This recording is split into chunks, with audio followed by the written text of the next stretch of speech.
So, good morning to people in Scotland and good afternoon to those of you who are in Malawi, and welcome to the Scotland Malawi Partnership Renewables Forum. My name is Stuart Galloway, and I have the pleasure of being the chair of the forum, and I really just wanted to welcome you all here today. Those of you that have got an interest in renewables, those of you that have got an interest in Scotland and in Malawi, and hopefully we'll have an interesting event focused around some common interests. So everyone is welcome here. We want everybody to try and participate in the forum, so we'll very much look forward to hearing some of your questions and views as we go through the meeting today.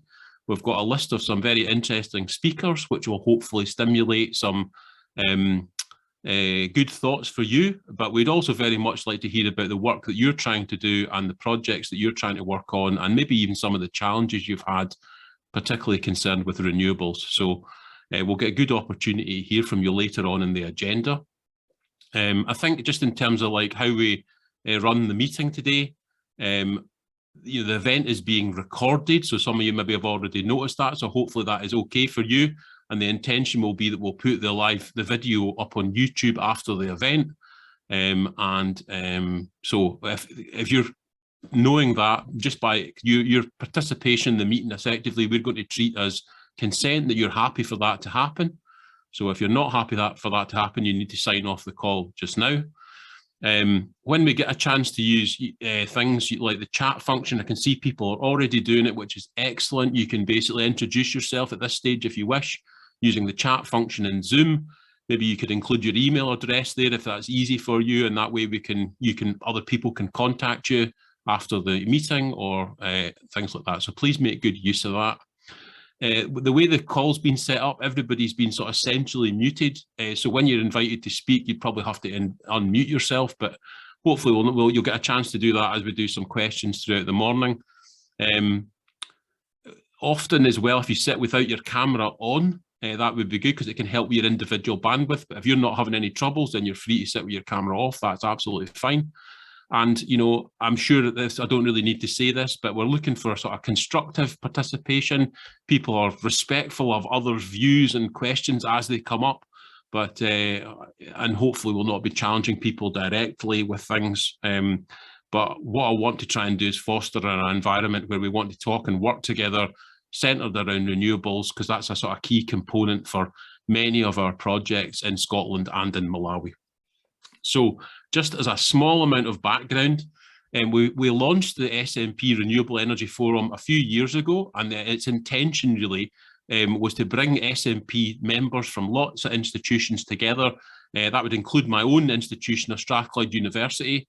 We've been working in this sector, working between Scotland and Malawi for a number of years, and we've been sharing information, expertise, trying to deal with challenges and opportunities that's brought to us both.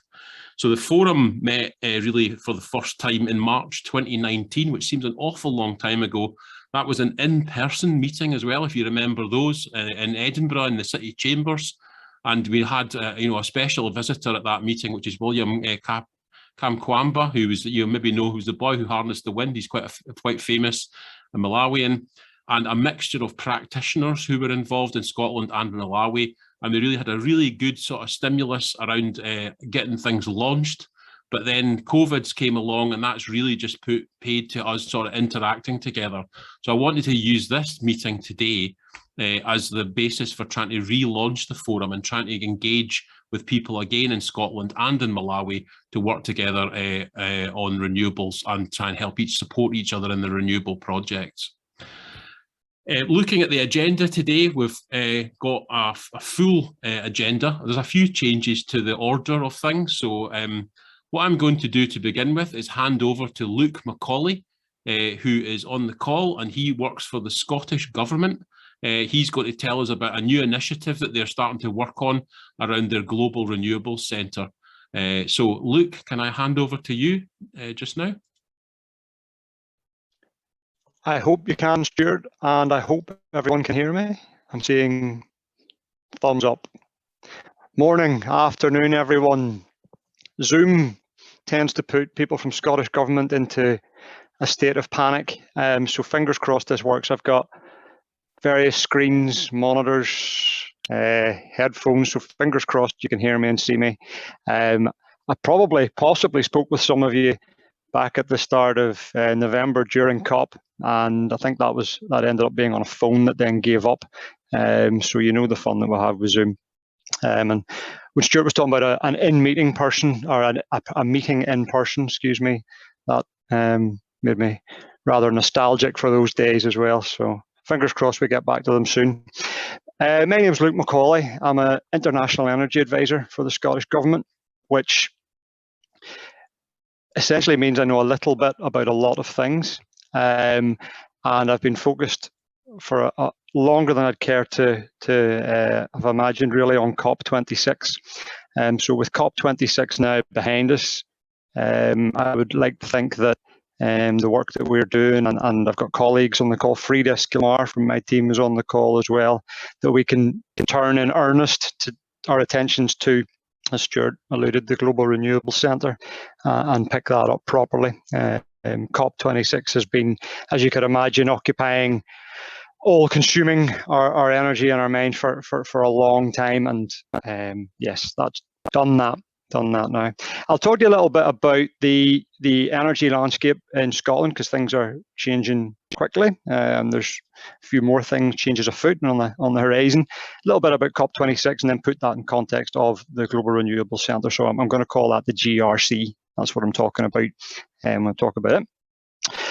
So energy was a tier 1 work stream for the Scottish Government at COP, and quite rightly so. That tier 1 essentially means there was nothing more important from our perspective than energy and other areas of policy at COP26. It has a clear and vital role to play in realising our ambitions at COP, in terms of keeping global warming below 1.5 degrees and accelerating towards a greener and fairer future. And our activity at COP was brigaded around 3 pillars, some of which may be of interest, some of which may not. The first of which was around hydrogen, so we went very heavy on hydrogen and carbon capture. I'll not go into too much detail on that. The other was on heat decarbonisation and the whole energy efficiency agenda. And then the third was around wind, both offshore and onshore. And we actually published our onshore wind policy statement, a consultative draft of that, just right on the eve of COP, maybe a day or so before it all kicked off. Incredibly ambitious, and setting out incredibly ambitious targets for up to 12 gigawatt of additional onshore in Scotland by 2030. And when I mentioned those 3 pillars, we had ambitious publications, targets being set right across the board there too. And we used COP as an opportunity to articulate that ambition, to showcase our activity, to make those international connections. And I referred to the session that we had on the 2nd of November with Ms. Gilruth on the Global Renewables Centre. That session, I think we framed it as kind of a scoping exercise, which is where it was landing at that time. I took an awful lot from it. It was really an opportunity for us to learn. We went there in kind of learning mode to hear what attendees were bringing back to us. It was also of interest insofar as Ms. Gilruth, our International Development Minister, introduced the session. I work in energy, so I work to the Cabinet Secretary for Net Zero, who's Mr. Michael Matheson, and we also have interests, of course, from our climate change colleagues. So you can see when I'm talking about the Global Renewables Centre, the importance, the recognition that this straddles an awful lot of areas in Scottish Government portfolios, with ministers putting this on their priority list as well. I talked a little bit about what's on the horizon, or maybe referred to it, what's on the horizon. The big ticket item in the not too distant future for Scottish Government and Energy is a refresh of our energy strategy. So that was published back in 2017. So it's getting on a bit now. It's a few years old. We launched a formal refresh of the energy strategy during COP, and we'll be publishing that in 2022. So that'll be a brand new energy strategy and just transition plan. We've also got a whole raft of other documents that'll accompany that, but that is the big ticket item that's coming up in the future. That's exciting, and that's exciting as well when I think about the Global Renewables Centre and the whole thread of internationalisation, international activity that's going to be coming out of that energy strategy, and the considerations and the consultations that will be going on to inform that.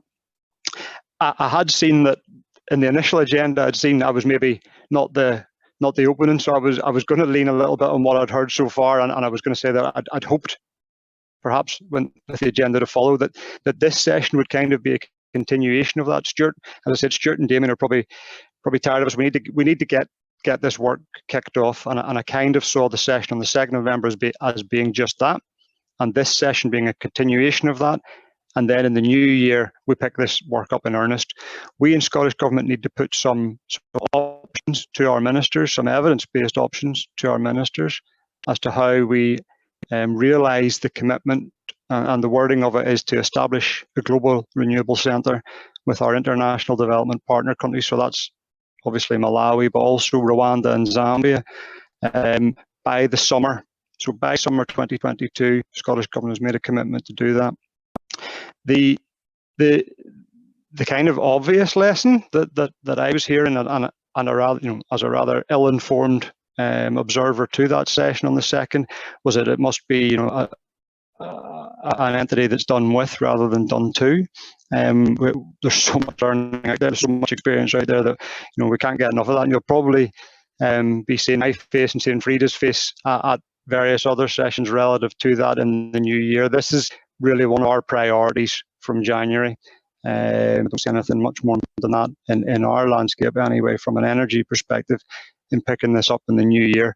And I guess I see the conversation that follows and the obvious questions that I'm probably going to ask over the next hour and a half as being a continuation of that discussion, and we'll be checking in the weeks and months to come. So I can stop talking there and leave it at that, or I can take a few questions, whichever the chair would prefer. Yeah, no, thank you, Luke. That's really helpful, I think, because there's a lot of change happening, clearly. I wonder if we've got some time for some questions, as Luke mentions. I wonder if anybody's got any questions either that they've identified in the chat. I didn't see any questions, seen lots of introductions, or anything that maybe you'd like to ask just now. So has anybody got anything they want to mention at this stage? No? Look, I mean, Luke's described lots of change happening in the Scotland energy landscape, but also a big part of that is this global renewables centre that he's identified. And a big part of that is going to link in with Malawi. So I think we'd all like to try and know more about that, including Luke, I'm sure. And capturing people's sort of feedback and questions, I think, would be important. So if there's nothing at the moment, then that's absolutely fine. But if something comes to mind, then please put it in the chat, or we can revisit it later on, because Luke's kindly agreed to stay for the duration of the meeting, the call today, basically. So that's helpful. So I think we're going to hand over to our main speakers now, which is a short session on local energy systems. One thing that's always sort of resonated very well with me personally about local energy is how much it's people-centred. I think large-scale energy projects, out of necessity, often don't try and take account of what people's experience are. It's quite often a sort of homogenized or a standard solution that's just imposed on things, and people just end up being the sort of recipients of that. Whereas I think local energy has got a much more people-centred focus. It sort of chimes with the sort of aims and objectives, I think, of Strathclyde and of the Scotland Malawi partnership, which is about a two-way learning. There's much more sort of direct engagement with people and knowledge exchange, and I think that's an important part of how these things are delivered. So our speakers this morning, we've got two main speakers, in fact, hopefully three speakers.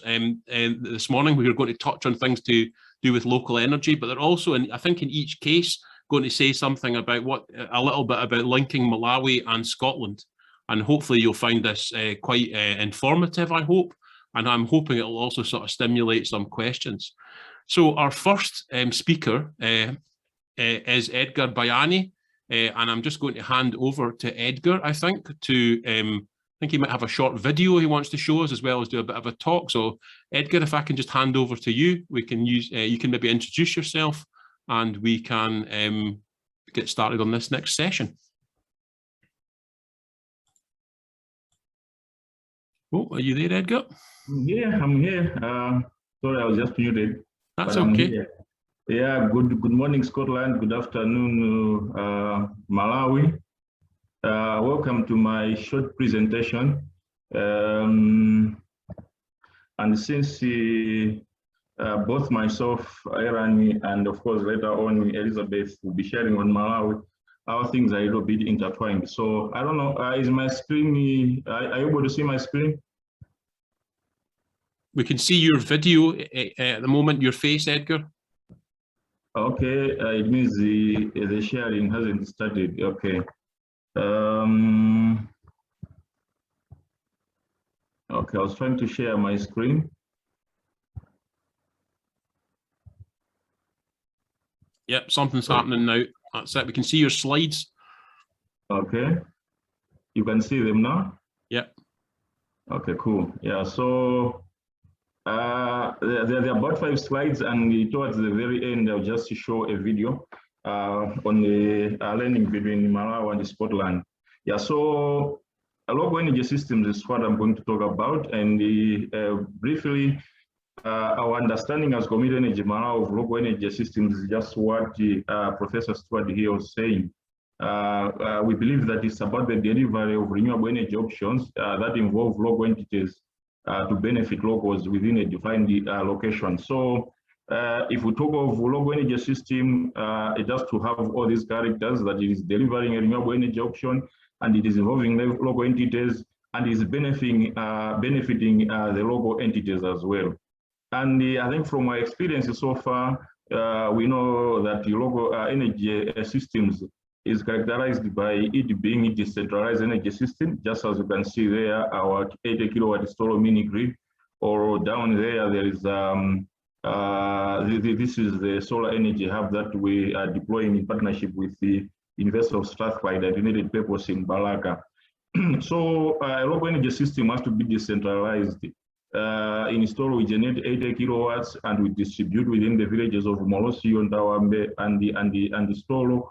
And then this energy hub is going to serve the people around the Nakata irrigation scheme, making sure that they have got cold storage facilities, they have got at least power to power their shops around.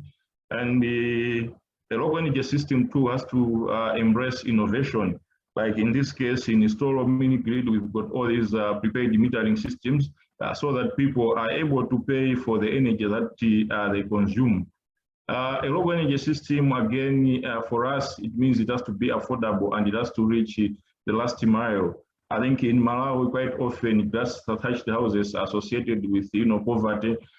But as you can see, our mini grid there, we've connected even those that have got grass thatched houses. Of course, we have to take precautionary measures here and there just to make sure that everything is safe. But I think this is a characteristic of a local energy system, where it has to be affordable and it has to reach the people that need the energy most.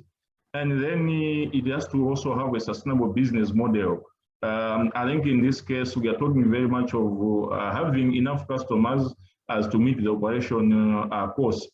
We are like, of course, for us, the Sitolo mini grid was supported by UNDP and GF and government of Malawi.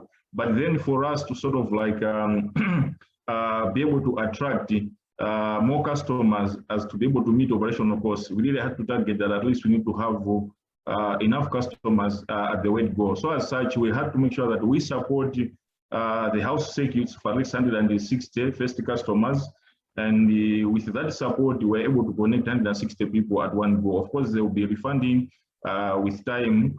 And this time around, the mini grid has connected the 665 and will be connecting 408 others that have paid connection fees. But I think having 1,000 customers, it means we'll be able to meet our operational costs and at the same time start keeping something for our major maintenances later on. And a local energy system as well has to meet the local needs. Like this Scottish government funded the solar system, resilient solar system on COVID-19 center, because a number of COVID-19 centers that we had in Malawi were facing power cuts, so much so that people were dying whilst on life support. But I think with these systems, we're able to see, for example, in one hospital in the north, which even treated people from Tanzania, treating about 76 people with no fatalities just because they had the that 14.5 kilowatt hour system which we installed. And then in install mini-grid, one of the motivating reasons that made us to go there is that the people were traveling 18 kilometers just to access milling services. So a local energy system has been able to provide the power. Now 2 mills are running, a third one is under construction, meaning to say it has solved a local need. Again, when talk of solving the local needs is like that sun oven, which is helping women-led bakeries, the cooperatives in Zomba and Kasungu, a project that we deployed with Community Energy Scotland to stop using firewood and instead adopt that particular technology. So as you can see from the characteristics of a local energy system, we see that it has got a lot of benefits. One of the things being that it opens up new possibilities in meeting energy needs in these communities. I think mini-grids now you can see they're gaining ground in Malawi, and the local innovations are also raising in terms of technology advancements in Malawi. I think currently there are people who have innovated energy amplifiers. All these have come in because they have seen that mini-grids are taking up some interest. And then there is an increased awareness on the issues of energy in the communities, and this is quite interesting, really. Currently, we've got over 100 communities inquiring about community energy Malawi to probably deploy mini-grids in their communities. I think this increased awareness is all due to the fact that people have seen how local energy systems can help them. Of course, there are the issues of reduced losses because a mini-grid covers a smaller area, unlike probably a national grid, and then it catalyzes other new opportunities. As we go forward, since I had only 5 minutes or so, perhaps the other quick question that we can ask is, can we completely go renewable energy and local energy systems? Probably this is where now I invite you to watch this video. It's a crowd science clip by the BBC on the synergy of CM and CS work.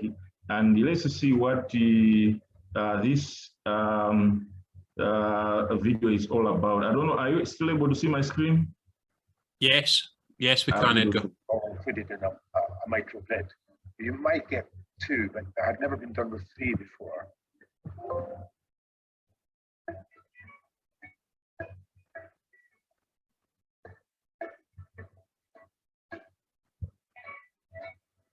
Before we had Egg Electric, most people had generators, which were only switched on at night. It was just a whole new world, really, because I was able to buy a washing machine, and just the fact we had 24-hour power all the time.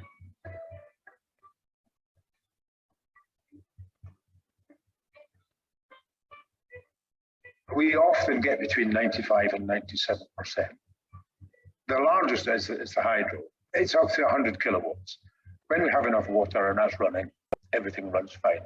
We have 6 small wind turbines, and then we also have the PVs, the photovoltaic cells, for the energy from the sun.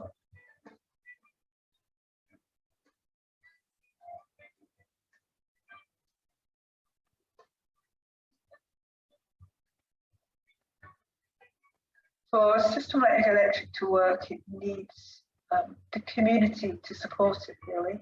They need to be willing to run their systems, being aware of the limitations. People can use a maximum of 5 kilowatts at a time.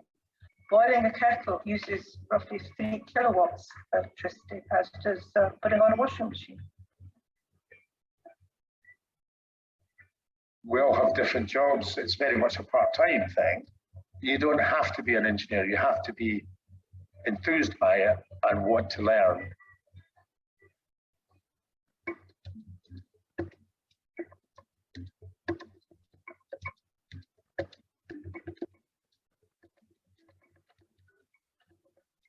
trip to Eigg just happened in the nick of time when we're trying to find ourselves, find our feet.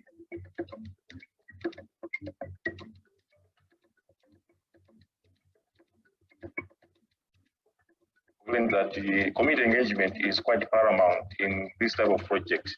This enabled them to understand that there is this energy situation that they have, and then we are bringing in renewable energy, electricity, and then we take them on a learning journey for another mini-grid elsewhere, so that they appreciate that they will be required to buy the electricity. And then we trained about 30 youths in the community inside the household. All the wiring, all the operation and the maintenance are done by these 30 youths as part of their, income generating activities.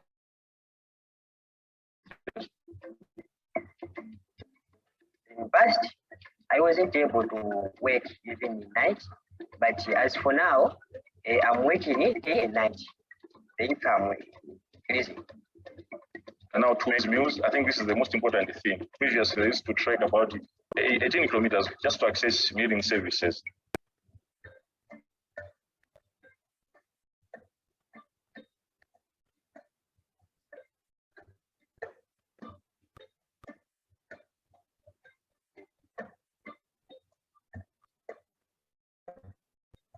I think one of them is careful use of electricity.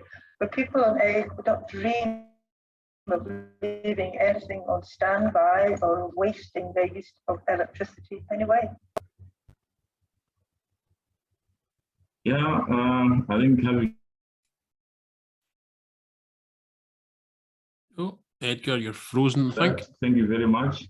I really can't pronounce that. Okay.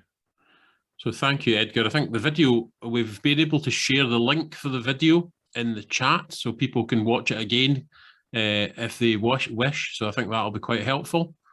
Does anybody have any questions at all at this stage for Edgar? We've got some space to try and ask a quick couple of questions.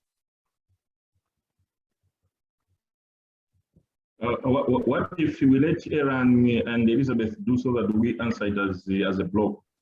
Yeah, okay, that's fine. That's fine. So I think, some of the things you mentioned there, Edgar, were really to do with things like resilience. You mentioned a healthcare application and so forth.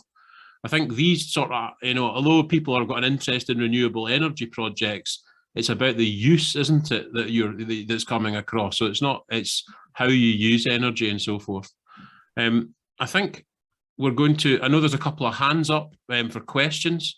I think if we can have one or two maybe very quick questions right now. So maybe Simon or Ian, in fact, was first, I think. Ian Dodkins, could you maybe ask your question? Yes, hi. Sorry, I'm a bit ill actually today. I'm actually working from home. Yeah, it was really about the mini grid and the solar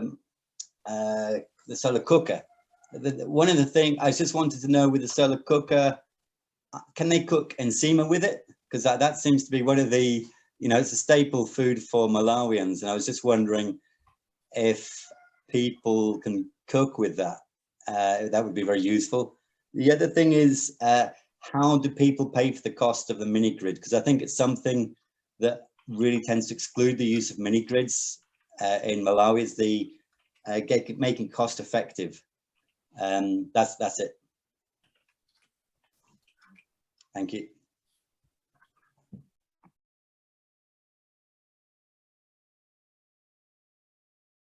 You want to try and answer that question, Edgar? Okay, yeah, I think the first question is about the sun oven. Can it be used for cooking enzima? I think for this one, it was specifically targeting for the bakery businesses. I think these bakeries, cooperatives, they were using like about 4, 5 or 6 trips of ox cars of 5 per month, and wanted to curtail on that. But with Community Energy Scotland, we're still talking on introducing smaller sun ovens that probably could look into issues like the enzima that we're talking about. But for this one, really is quite big. Probably produces something like 100 loaves of bread per session. So they are quite big for purposes of just cooking enzima.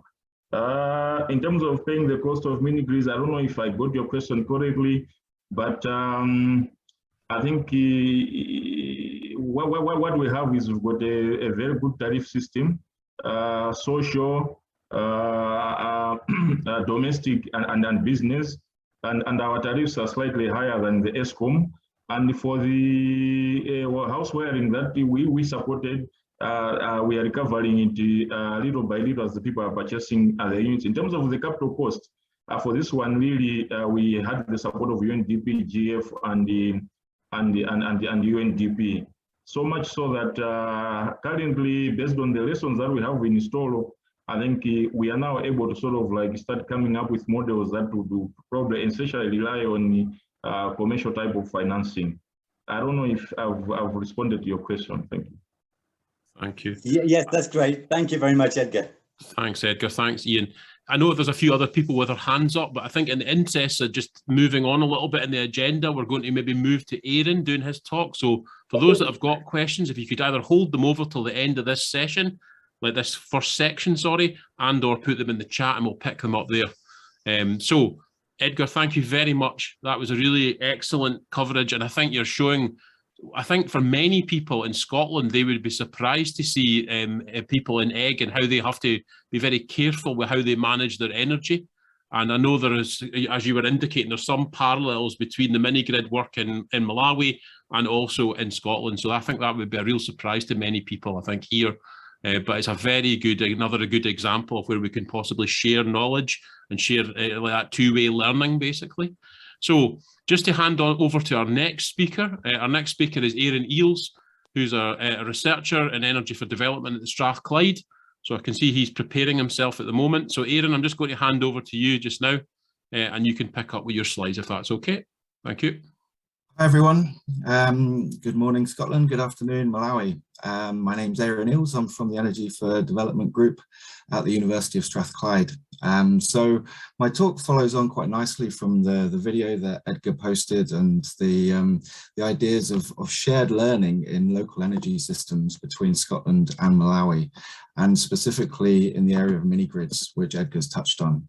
So just to give a bit of background, Strathclyde have been working in Malawi for over 10 years in off-grid systems and for about 5 years in mini-grids. And we've also done a lot of research in Scotland on looking at the sustainability of Scottish island and mini-grids. And the main topic of my talk today is that the mini-grids in Scotland and Malawi are facing similar challenges, they're having similar successes, and the relationship between the two countries offers a lot of opportunities for shared learning.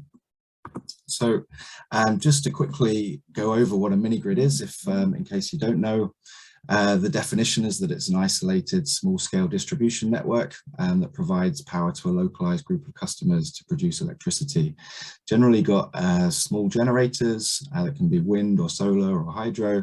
There's a distribution grid and some customers. Normally there's storage, which is essential for renewable systems. And then there's the element of connecting to the main grids. Now, most mini grids in Scotland and Malawi are unlikely to be receiving grid electricity, and that's why it's actually cheaper to install renewables than extending the grid, at least in the short term. As the load increases and the demand increases, it may become cost effective for the grid to reach that. The community eventually. So it's important that mini grids have the opportunity to connect to the grid, but mostly, especially the ones we're talking about now, they're off-grid rural communities. So this slide just shows a bit of a comparison between mini grids in Scotland and Malawi. Scotland's got a little bit more experience with the first mini grid in Knoydart being installed in 1978, whereas in Malawi, Edgar might correct me on this, but I believe the government sponsored mini grid scheme was set up in 2007, and both countries have got the region of 7 to 11 active mini grids, so a similar amount. They both use generation sources of all varieties, solar the predominant one, but also wind, hydro and diesel backups. In Scotland, it's very common to have a wind solar hybrid, Scotland's got some of the highest wind resources in the world. There is a big hydro mini-grid in Malawi, but the most common and likely to be the most common due to the decreasing costs of components are solar power. And you can see at the bottom there the sizes of 45 kilowatts to 304 for Scotland, and relatively similar, although there's trials of smaller mini-grids due to smaller communities in Malawi and lower demand. There's a couple of examples here. Canna up on the west coast is 70 kilowatts with solar PV, wind and diesel. And Sitolo, that Edgar's already spoken about, is 80 kilowatts. The big difference that you can see is the number of connections. And it was interesting to hear those customers on the Isle of Eigg talking about washing machines and kettles. And because of that, the demand's much higher. In rural Malawi, the demand's much lower. It's generally lights, mobile phone charging, and some small-scale productive uses of energy. And for that reason, there's a lot more connections for the same amount of electricity. I think another point to note here is the demand. I think the demand in Scotland for mini-grids is people living on off-grid islands, and it's in the hundreds. And the majority of people living on islands in Scotland have got electricity. The demand for mini-grids in Malawi is in the millions. Only 11% of the population, or 14%, sorry, have access to electricity. And a lot of those communities in rural areas will be suitable for a mini-grid. So we conducted an evaluation of Scottish island and mini-grids through a funded EPSRC programme, which is a UK research institution. And we looked at these mini-grids in terms of sustainability indicators, technical, economic, social, organisational and environmental. And it was really interesting looking at these Scottish mini-grids and comparing the challenges that they're facing with the mini-grids that we've worked with in Malawi, and found several similarities. For a start, the mini-grids are operating sort of ad hoc operational frameworks, and there's a lot of room for lowering the costs through more organised operations and maintenance. There's a big need for additional technical expertise, management support and long-term business planning. There's uncertain financial sustainability, which needs government and donor funding. There's a big need to increase the strength of the mini-grid business models through productive uses of energy, and that brings in additional income, as Edgar was talking about. And there's a big need for research to look at techno-economic analysis, to look at the scale and design for mini-grids that makes them worthwhile. And so a big finding of the Scottish report was that there's a commercial opportunity to develop efficient management strategies for mini-grids in Scotland, which could be replicable to other mini-grid deployments around the world. So it's there's a lot of learning from mini-grids in Scotland that would be applicable to Malawi. Oh, sorry, there's one more slide there. I do have a video to show. In terms of our work in Malawi, the Strathclyde's been partnering with United Purpose for the last few years, and we've recently installed a solar microgrid in the Mithambanji village of Dedza district. This is a smaller 12 kilowatt microgrid, which serves 60 customers powered by solar PV. And the challenges that we're facing in terms of technical, business, social are very similar to the Scottish microgrids. And so rather than talking more about this microgrid, we were going to have Elizabeth Banda from United Purpose to talk about the mini-grid. Unfortunately, she can't make it, but we've got a video with Elizabeth presenting, and also she gave a fantastic presentation at COP26, and I've got an excerpt from that presentation as well. So I'll just line up this video. The Eales project is bringing energy access to rural communities through connection to electricity. Behind me is a solar microgrid. It is 12 kilowatt in size, and it is providing wired connections to 60 customers in this village. For rural communities, if you don't have reliable access to light, like in the evening, people are forced to cook early, to go to bed early, so it reduces their time of productivity. For businesses, they have to close early because they don't have access to reliable lighting sources. Ndipo pabezezona kuti chowunikira tochi ndi imodzi. Ndikuti kutochi wamwe mafunika ipita ku kitchen, tikawunikira tiphike, tidye, anaso afuna kuti akawerenge. Zimakhala zovuta ndi thumbuyo kuti ana azikhoza bwino ku sukulu. Tibwera, peza ndapemereka ipeza kumene kuja, mathaso kugula chakudya kuti ana adye pa khomo. Koma amene adabwera magesimu, ndikutha kuti moyo wanga udasintha ndi tifwe kuti ndimawunikira nyumbamo, ana mawerenga bwinobwino, komanso kunja kuli babu limene limanditetezera kunja anthu akuba, amachita bwino kwambiri class. Tifwe kuti akumawerenga. One of the highlights from this project is that we've been able to connect the primary school to the grid, and we give them free units every month.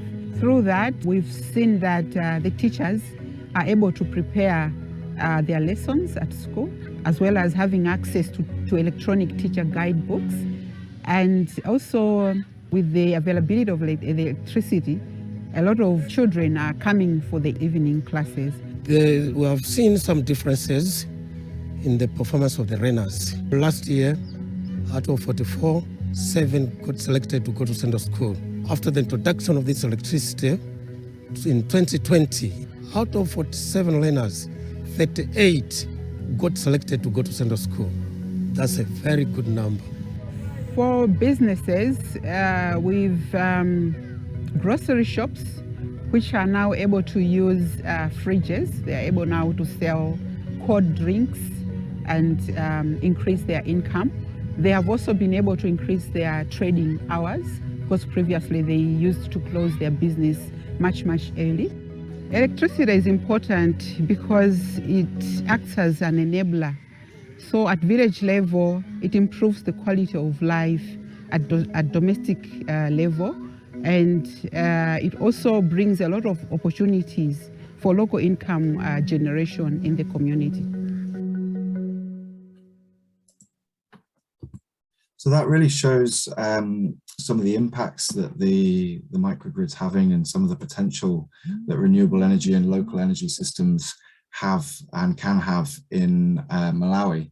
However, it's not plain sailing, and there's still a lot of challenges. And this is just an excerpt from Elizabeth's presentation at COP26, which is summarizing the key lessons and some of the challenges that we faced. Lessons. First of all, we have learned that solar microgrids can serve rural communities in a low carbon and cost-effective way. And we have also seen that business models are becoming financially sustainable, but there is difficulty in striking a balance between income generation and affordable tariffs.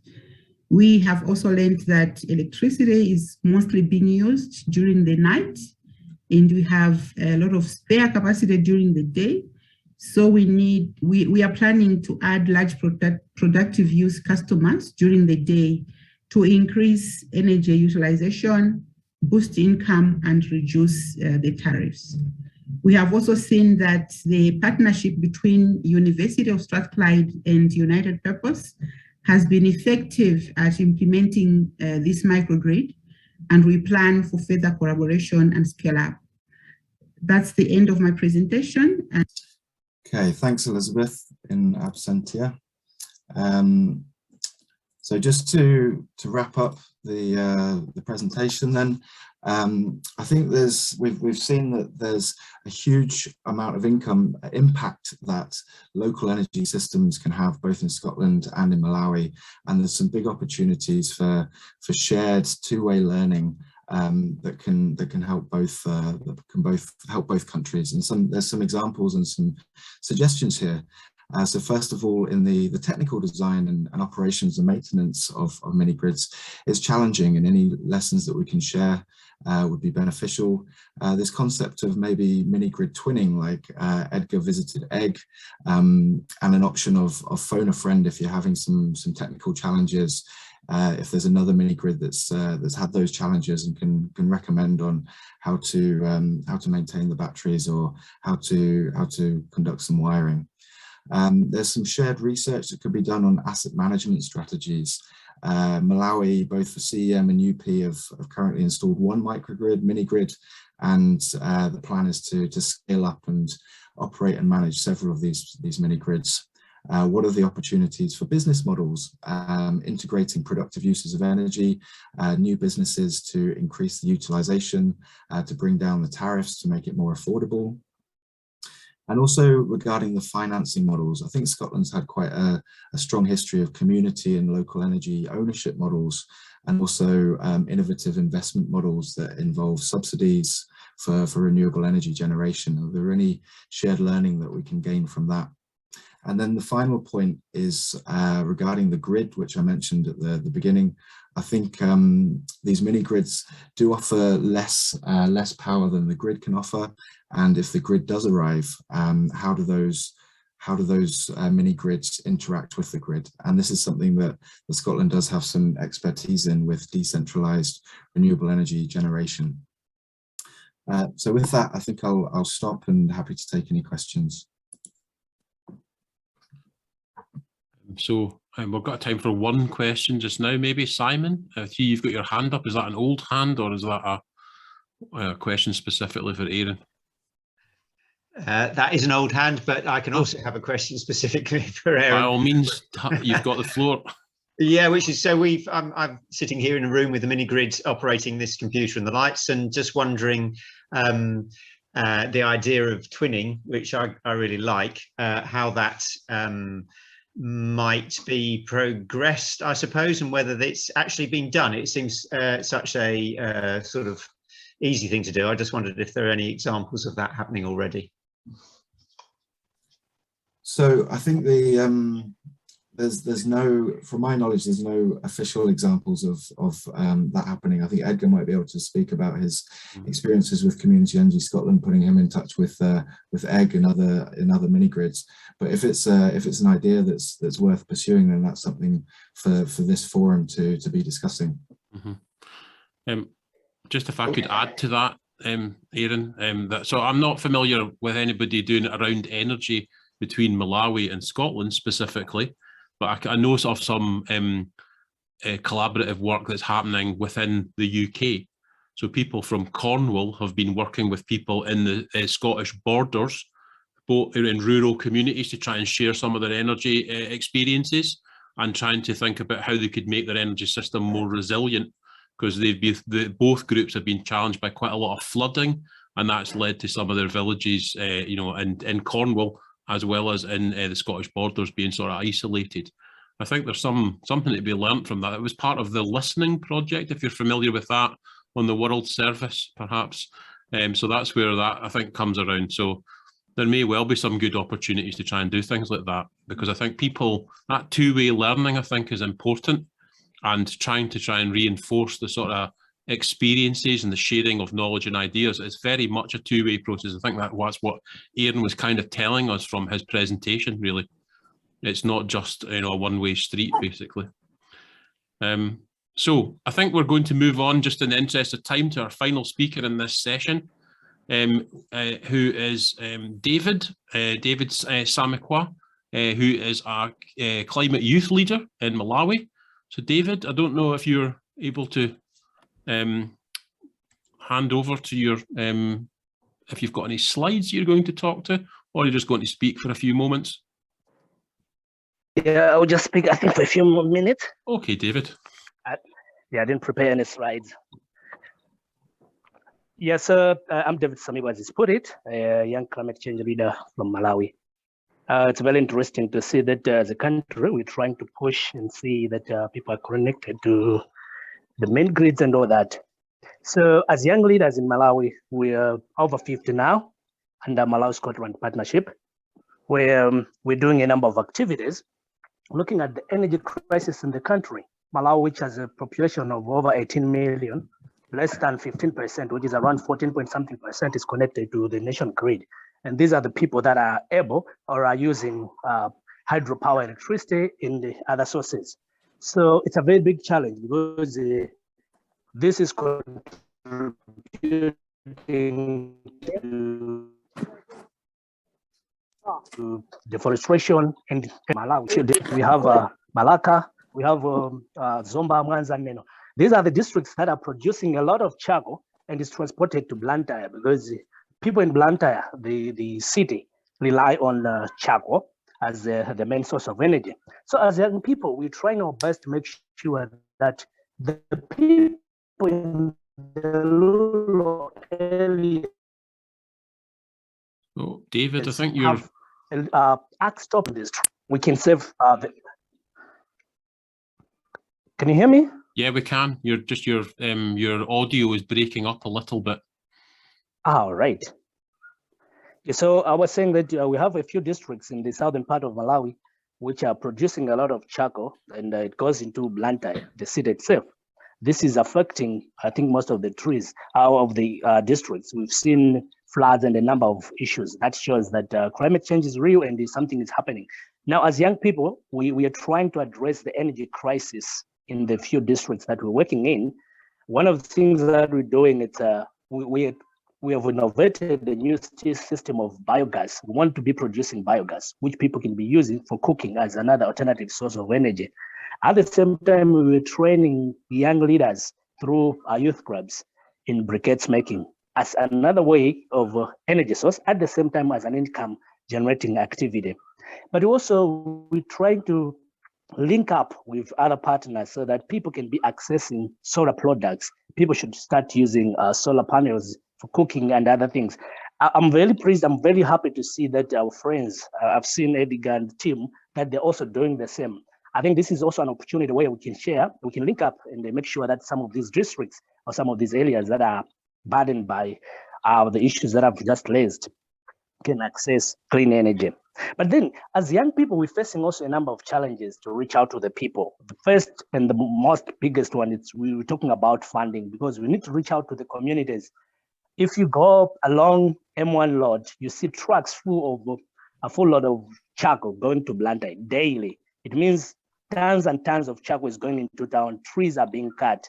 If we're to stop this, I think we need to have enough resources to make sure that the people in the communities are accessing clean energy. At the same time, they have another income generating activity. Because if you go and approach these people, they always tell you, we're doing this because we don't have an income. We don't know where we can get the money. Then we're getting the trees and we're selling it in Blantyre. And we did a little survey, we showed that most of the charcoal that is burnt in the communities, in the districts that I named, they're not used in the districts, but they're transported into the city. So we need, I think, to think over it to say, what can we do? Much as we empowering the people to have other sources of income, but also in the urban areas, we need also to see how these people can be accessing clean energy. Because most of these things that we've been talking about, it's lulo. How about these people who buy the charcoal from the people from the rural areas? These are the people who are creating demand from the communities. Because if these communities are still producing the charcoal, it means they have a readily available market. So we're looking at issues of funding. At the same time, there is a resistance of people in the communities. Like we've been trying to train people in briquettes making and usage, but each and every time they'll say, no, we used to firewood, we used to charcoal, which is also a very big challenge. The other thing is we try to link up, partner with other organizations, but problem has been having reliable sources of solar panels and other products. Most of these are fake. You give it to the people, 2-3 days, they're not working, and people can't trust us anymore. And the other challenge has been having trained experts, people who understand what this is all about.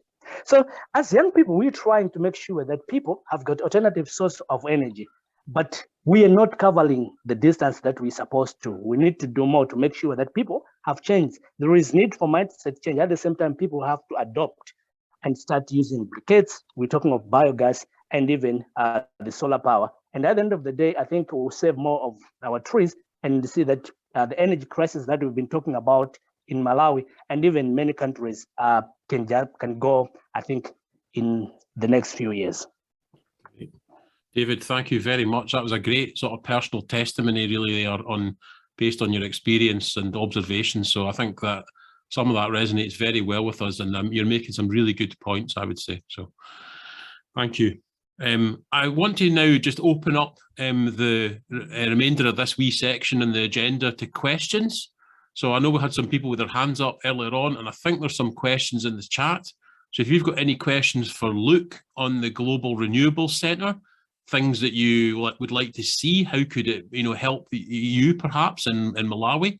Maybe some questions for Edgar on his experience of working, all cross-sectorally across Malawi, but also things to do with policy as well as sort of like live projects.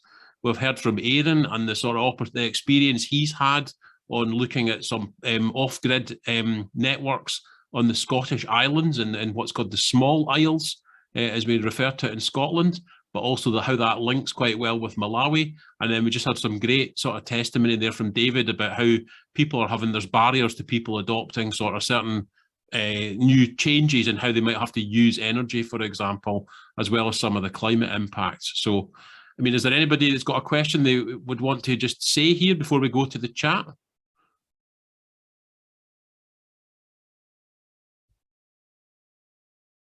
No?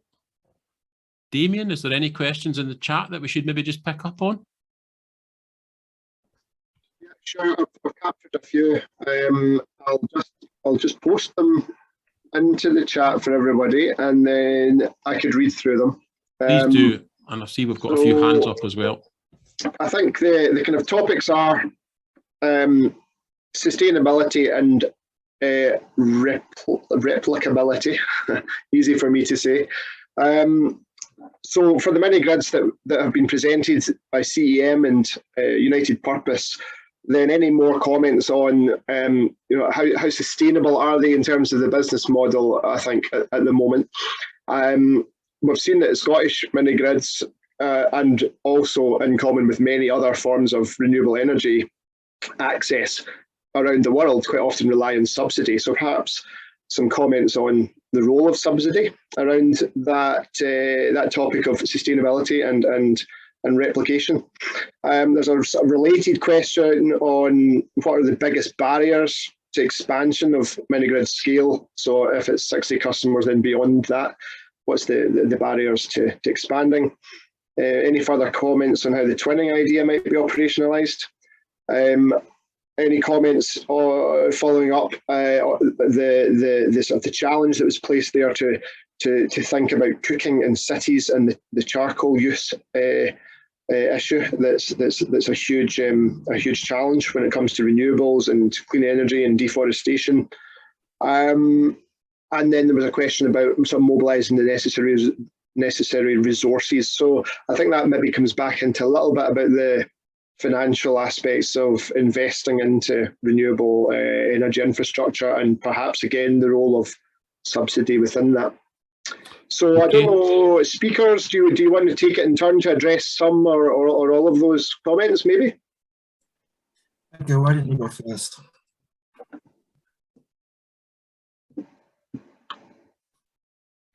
Yeah, it looks like you've by default occupied everybody's attention. Edgar, are you there? Would you like to go first? Okay, I can throw some thoughts out on the sustainability and replicability of the mini grids before hearing from Edgar. So, from our experience, mini grids as they stand are expensive. They're more expensive than grid connections in the cities, but to expand the grid to where the mini grids are, then they're cheaper. I think it's important to recognise that all electricity infrastructure in Scotland and Malawi generally is subsidised, especially for the mini grids in Scotland and the grid connections in Malawi. But mini grids currently aren't subsidised. So the main challenge with mini grids is getting enough income to cover the operations and maintenance. As it stands, the capital costs for the solar panels and the batteries are covered by donor financing, and over time that will change to equity and debt-based models. But what you need to prove if you're going to a donor or an investor is that the business model that you've got is sustainable over the long term. And the challenge with that is balancing the income from electricity sales with the cost of maintenance, and specifically the cost of the replacement component. So the batteries are going to fail after about 10 years. If you're using lithium-ion batteries, if you're using lead-acid batteries, they'll fail after about 5 years. You need to have enough money in the bank to cover those batteries. And so the business models need to balance what's quite a low ability and willingness to pay for rural customers with the cost of batteries and the cost of operations and maintenance over the lifetime of the project. And so that means that the tariffs at the moment are slightly higher than grid electricity, in some cases very much higher than grid electricity.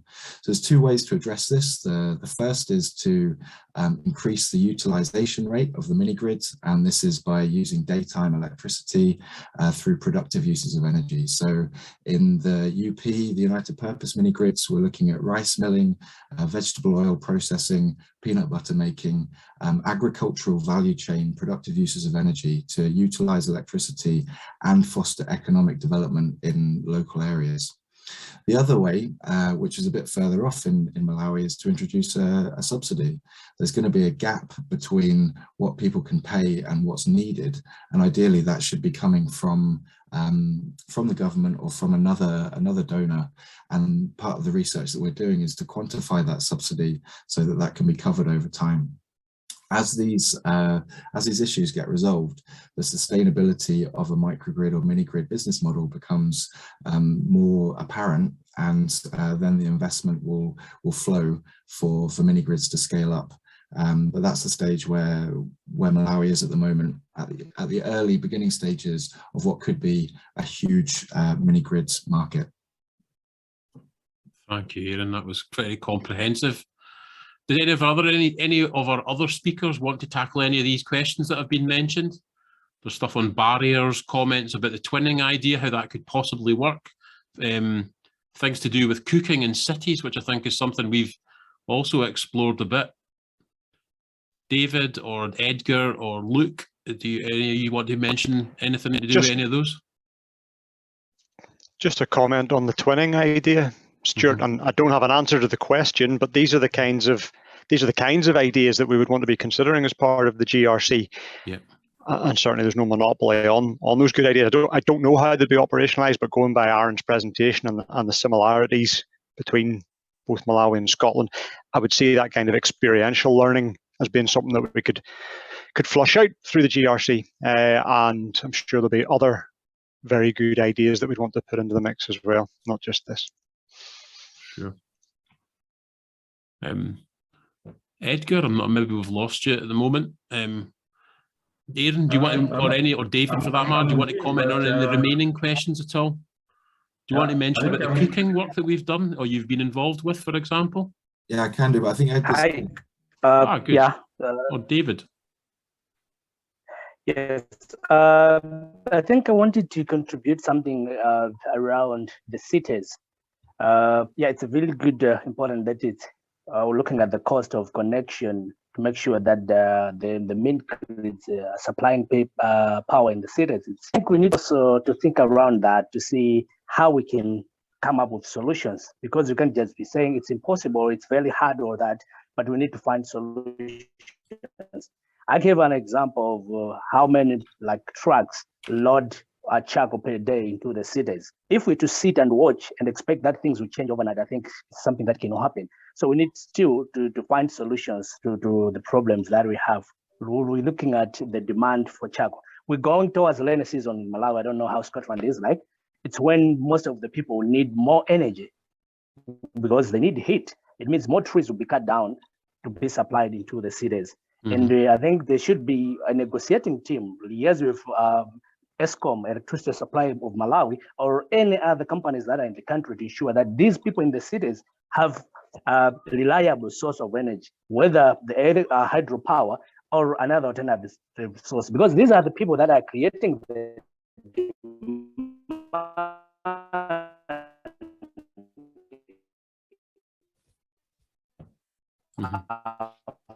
from the rural people that they can be cutting the. Yeah, we lost you a little bit there, David, but I think we got the essence of what you were saying, really, about the challenges around sort of using non-renewable sources, really, and trying to get people to transition onto more low carbon technologies, I think, is a real challenge in the cities or even in rural environments, basically. So I know these are common features, I think, across many sort of examples. I think you also mentioned there Eskom, the utility operator in Malawi.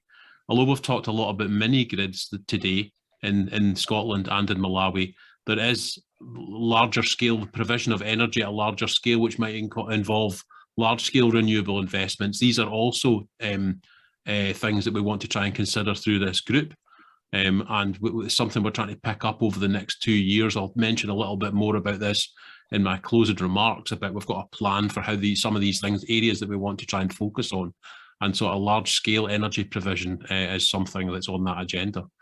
I wanted to I noticed that Brave has been kindly waiting for us with his hand up to say he's got a question. I wonder, Brave, if you're still there, whether you could ask your question just now. Yeah. First of all, I think I don't know if it's a question or a comment. Looking at different initiatives taken by different stakeholders in promoting clean renewable energy, I'm wondering how coordinated these activities are right now, or how we are seeing it happening in the future. I've had some conversations with Minister of Energy, for example, on a couple of occasions, and it looks like there are a number of programs in the rural electrification structure.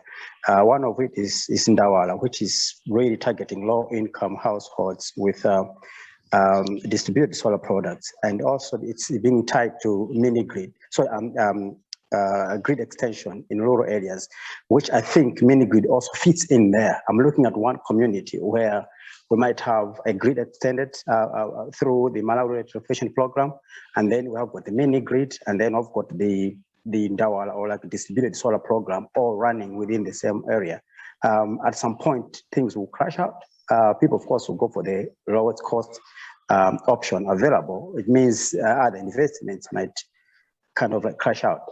So I don't know like how we are trying to, we're going to synchronize all these initiatives to make sure that we are dealing with the problem in one go, in one area, and bring everyone up to energy access quickly.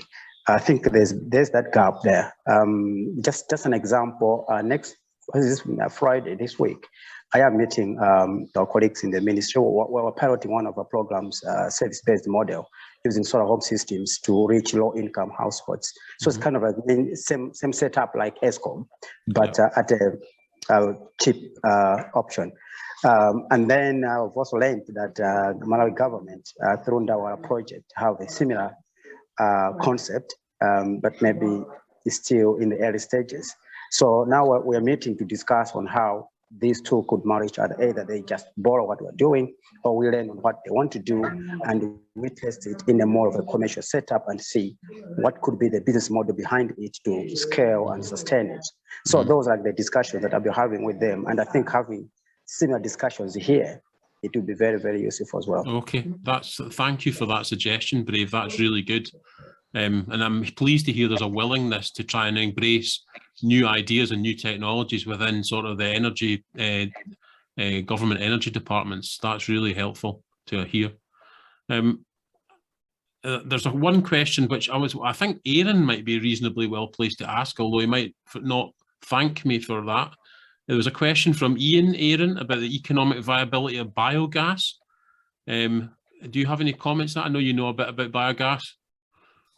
Yeah, it's not widespread in Malawi. Community Energy Malawi actually trialed some biogas and did some evaluations of it. So Edgar might have some more to add. I think it's important that any biogas systems use waste crops and they don't use primary crops. I think deforestation is a massive issue in Malawi. It ties into the cooking challenges that were talked about earlier. I just wanted to pick up on the cooking. We have done some feasibility assessments of cooking on mini grids, and they are trialing it with EPC cookers in Tanzania at the moment. The challenge is that the more nighttime demand there is, the bigger the batteries you need on the mini grid, which increases cost. And if you you either need to change people's cooking practices to cook during the day, or come up with battery solutions, which means that people can cook on night. However, if you can crack it, I think that's one of the biggest challenges that Malawi is facing in terms of environmental costs. The other challenge is that, especially in rural areas, people don't tend to pay for their fuel wood because they're still collecting it as firewood. Whereas in other countries, there is an economic benefit of switching. So sorry, that was more on the cooking than the biogas, but Edgar might have some more to add, because I know that CEM have worked with biogas in the past. Sure. Edgar, have you been able to rejoin the call?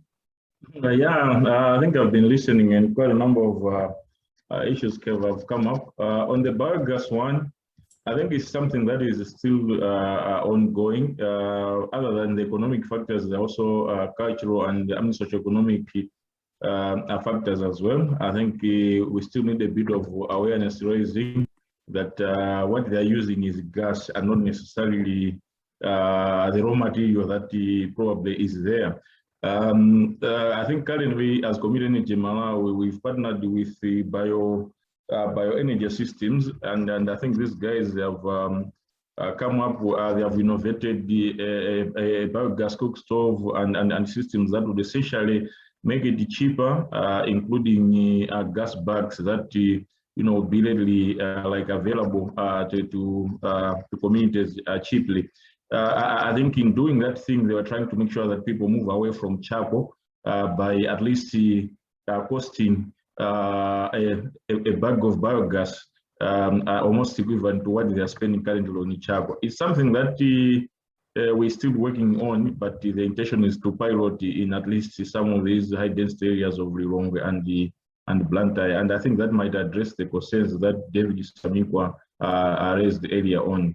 On the point that Brave raised, I think it's an issue that in our next renewable energy strand meeting here at the Malawi Scotland Partnership, I think we need to discuss when government is present. I think really it's a point of concern that we have got all these 3-4 interventions going the same route, but we are uncoordinated. I think we really need to see how we can coordinate those interventions. What I know for sure is that policy-wise, the government says for areas that are within 5 kilometers from the grid, probably we should look at the extension of the grid as an option. For those that are beyond 5 kilometers to maybe 10 or 15 kilometers, mini grids would be viable. Anything beyond that, they said they would encourage solar home systems and initiatives like the Ndawala or Kuala project. So we had to see if that that policy direction will be adhered to, because if that is adhered to, then I think it can probably help to address the concerns that the Brave has. Thank you.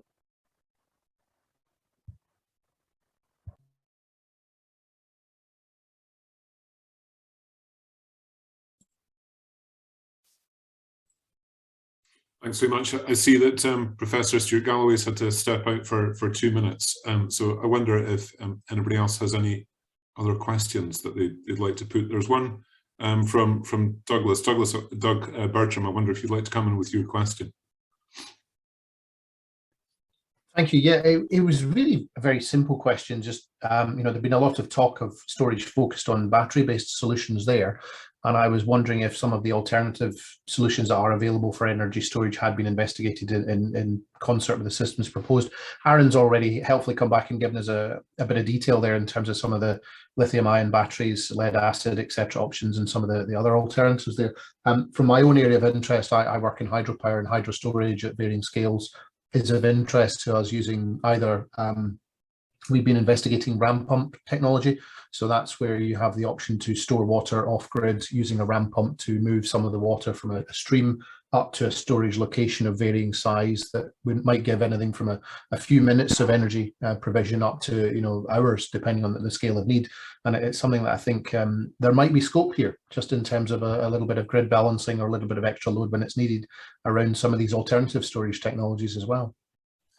So just to add to that, Doug, with the business modeling, as I mentioned earlier, batteries play a huge part in their financial sustainability or not.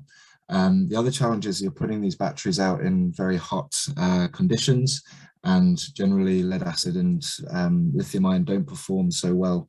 Their lifetimes are reduced, shall I say, with hot conditions. So the lifetime of the batteries has a big impact on the business model, and lead acid are phasing out as the cost of lithium ion is coming down. It's worth mentioning that there's an environmental impact with both lead acid and lithium ion. Recycling facilities aren't that well developed. And so I think we need to address the environmental implications of batteries and also the cost.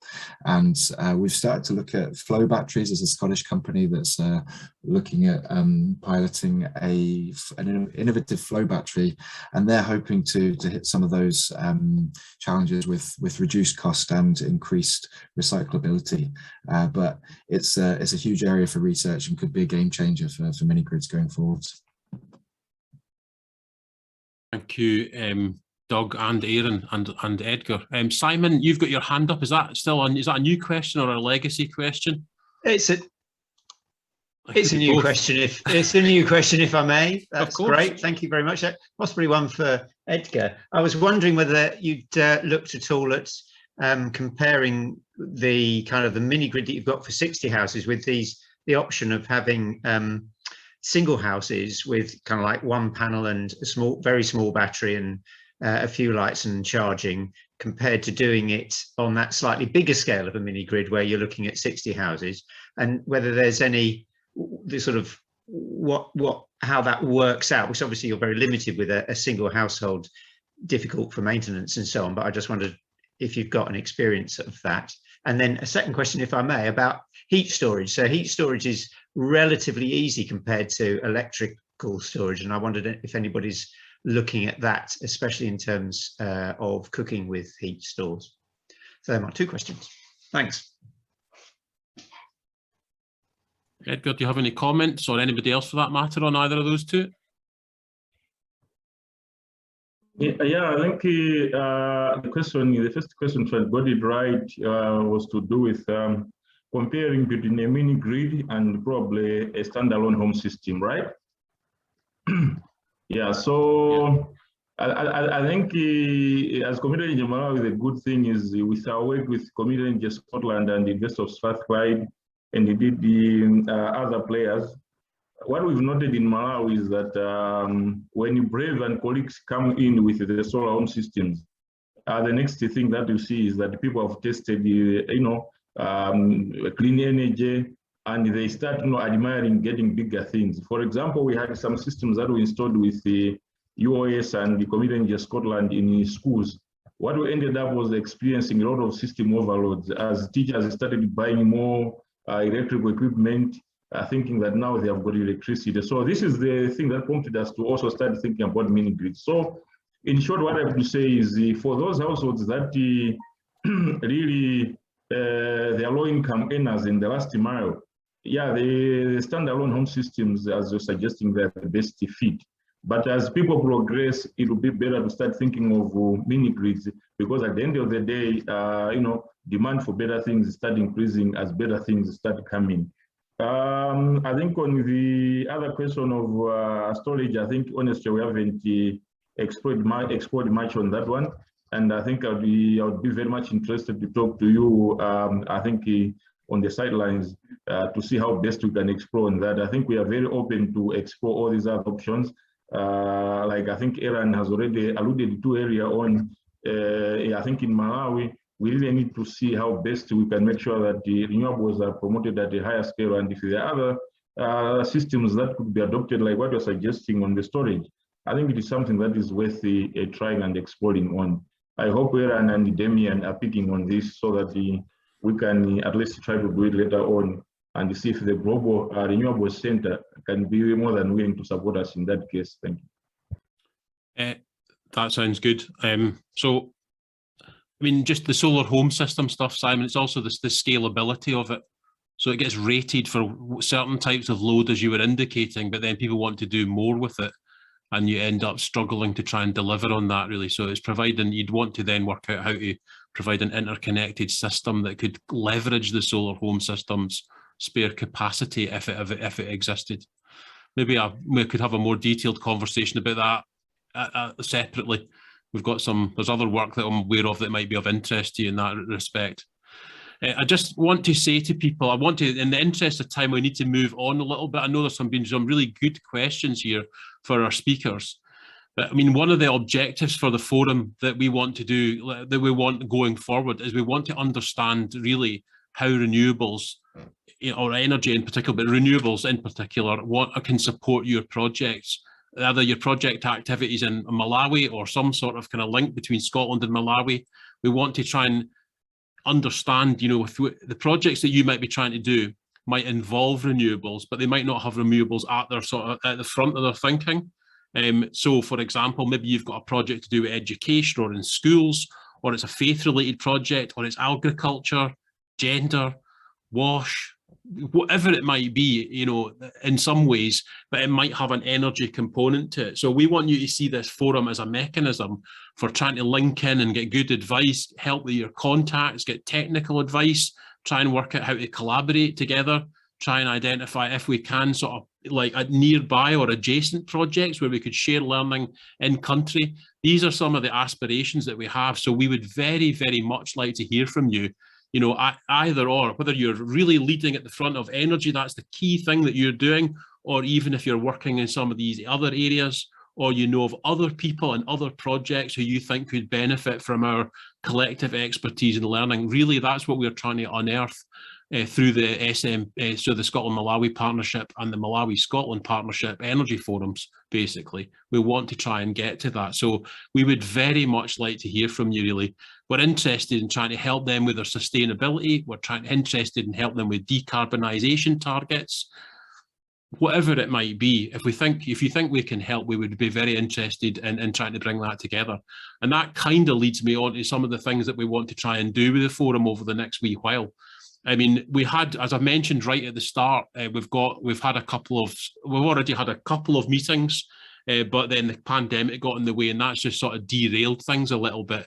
So I want you, like me, I want you to see this as being the launch pad, the proper launch pad for the SNP's Renewable Energy Forum.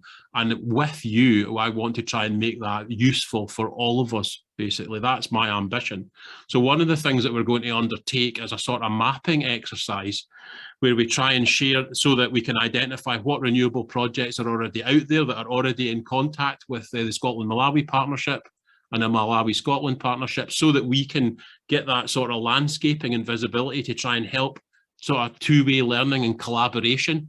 So, that's one of the reasons why also we want to try and unearth these projects and then try and identify what it is that these pilot projects are doing. So, I mean, it might end up being on the first pass, we understand what the renewable-led projects are, but it's all these other sort of ancillary areas, which I mentioned, to do education and health and so forth, and agriculture, that have a renewables component that we could help move on a little bit, because we could probably help advise with that renewables bit.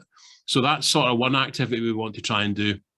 Another thing is obviously the government of Malawi has its renewable energy policy and programs, and that's been going really well, but we want to try and understand that a bit better and help work with you to try and help engage with that and the government people more fully, which is sort of one of the things that Brave was touching on.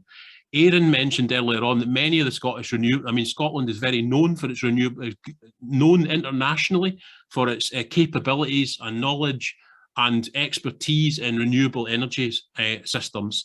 And Aran mentioned right at the start about how Scotland, has a good wind resource, like one of the largest wind resources that it's exploiting for good effect, for its energy needs. But in some ways, what stimulated a lot of those sort of renewables projects was government subsidy, basically. And so some of that subsidy is not happening yet in Malawi. So the answer might be, how could that happen? So we want to try and work in that space as well, trying to understand some of the policy landscape. And also, we have talked a lot about mini-grid projects, which is where a lot of us are involved, but the actual grid-connected stuff is still important. Somebody made a very good point about how electric cooking or the low-carbon cooking solutions on existing grids, like main grid-connected applications, that's still a challenge. And I can see that, you know, at scale, that will be a challenge for Eskom. You know, if everybody was to move over to electric cooking, the additional load that would bring on the public networks could actually be quite problematic for some of the existing assets. So I think there's a piece there around larger scale projects. But so these are the kinds of things, the landscaping, the trying to identify about energy policy, trying to look and identify new project areas that need our help with renewables. These are the sorts of things we want to try and support. So what I'm hoping to do after this meeting and as part of the follow-up with you is to try and maybe do a small survey to try and identify some of the priority areas from your perspective about what we should try and focus the Renewable Energy Forum's future meetings on. So rather than it just being, you know, some ideas from us here specifically in Scotland, we want to try and embrace, you know, some of your experience and try to understand what the priorities should be. And hopefully we can sort of tailor a series of these forums where we can focus on some of the bigger picture stuff that will help us, you know, all, but we need you to help us prioritize that. So I think that is something that's important. I'm going to, I don't know if there's any questions or any immediate responses to any of that. I'm sorry for rushing that wee speech at the end, because I know we're kind of up against the time for the end of the call. Is there any people want to mention at all? I don't mean it to be just a broadcast at you. You know, I want it to, yeah, I'm just trying to get it all out there in terms of time. I think if there's no immediate questions, what I'm going to do is hand over to David Hope-Jones, who maybe will be able to just say a little bit on behalf of the SMP specifically, and also maybe help us close down the meeting today. So David, if you're available, I'd like to hand over to you. That's super. Thanks ever so much, Stuart, and thanks to all of our speakers this afternoon. I'm speaking to you from the Scottish borders, where I can empathise with the 88% of Malawians that don't have grid power when I lost power for the thick end of a week after the storm a couple of weeks ago. Just to say, I've been asked to give some concluding remarks from the Scotland Malawi Partnership perspective. I'll be brief, and then I'm keen to plug a couple of other events that we've got upcoming. Firstly, just to say, all the videos of today, all of the presentations are going to be available on our webpage and on our website, and we'll email you the URL to that webpage. As I say, thank you to all the speakers, particularly those joining from Malawi, and I recognise that a number of the speakers from Malawi weren't able to join or had some technical challenges in doing so. Great thing about working digitally is that we're able to share the video of today's event with them and seek their input retrospectively. So we will share that with you by email if we receive that subsequently. I suppose five points that I've heard from today, and really I'm keen to sort of summarize that. The first it is, as Luke said, that energy was a really big priority for Scotland and probably everyone at COP26. Secondly, that obviously Scotland and Malawi see renewables as a huge priority. There's real need there. Thirdly, that there's real value and credibility in two-way sharing between Scotland and Malawi in the space, with many of the same challenges and successes, and the need for the same technical expertise. I guess the fourth point for me is I think the number of opportunities I've heard over the last 90 minutes or so, and just some of them briefly.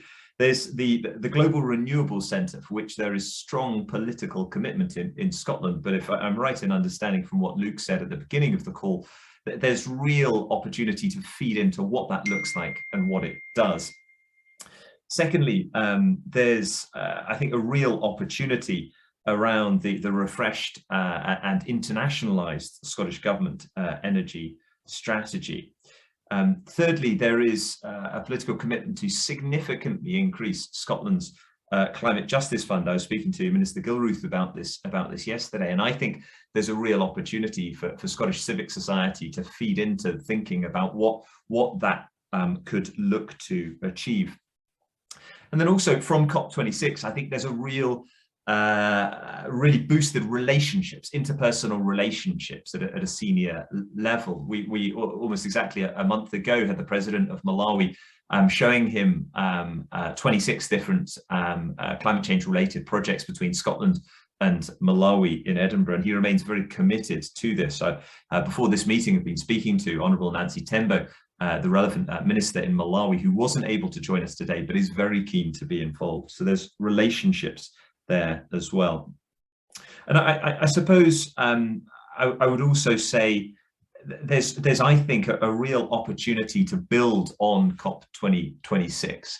I think there's a real appetite in this meeting and many of the meetings we've had in recent days and weeks to look at what came out of COP26, to look at its successes, but also, if we're honest, where it fell short in places, and look at that through the lens of the bilateral relationship. Think about actually what can we do to consolidate and to continue those conversations and not fall into that temptation to just get on with life and the next thing we're busy with. So how do we do that? How do we make best use of that opportunity? As Stuart has said, I think it's really important that we listen first. You know, we are a network of a community of parties rather than a sort of a corporate entity. So we will, as Stuart said, send out a survey really in the next week or so, looking to ask questions about who's doing what, where the SNP can add value. And I'm keen, as we do that, to work with the Scottish Government to really understand the opportunities that there are for us to influence some of those opportunities I've highlighted.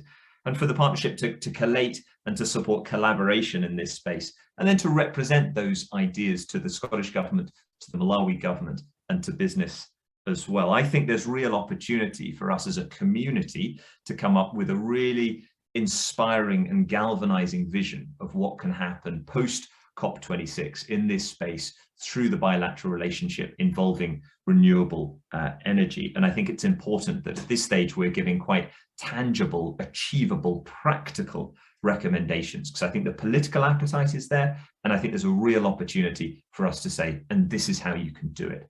So I hope that's exciting. I hope when you receive the survey monkey that will follow in the next week, you take time to be able to complete that. And we look forward to coming back to you probably early in the new year on that.